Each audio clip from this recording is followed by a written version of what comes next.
ఈరోజు మెదక్ జిల్లా government hospital వద్దకు వెళ్లి మాజీ ఎమ్మెల్యే పద్మా దేవేందర్ రెడ్డి మరియు మల్లికార్జున గౌడ్, గణపురం మాజీ సర్పంచ్ బుబ్బిలి సందీప్, గణపురం కొట్లాటలో వడ్ల సత్యం అనే యువకుని కాలు విరిగింది, ఆపరేషన్ చేసి రాడు వేయడం జరిగింది. వారిని కలిసి పరామర్శించి మాట్లాడటం జరిగింది. Today TV Medak district crime reporter Khaja Jalaluddin.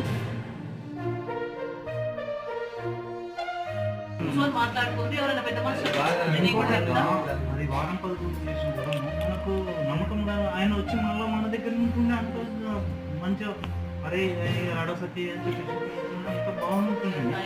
కానీ అనుకోకుండా చేసాను తెలియదు, డిసిషన్ తీసుకోవడం తెలియదు.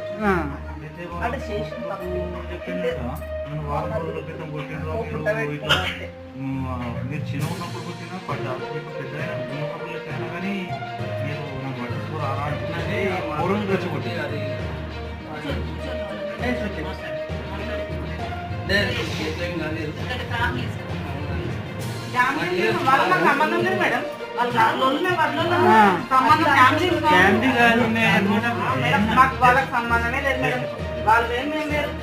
ఒకటే ఫ్యామిలీ లాగా ఉన్నాం అందరం, అంతే.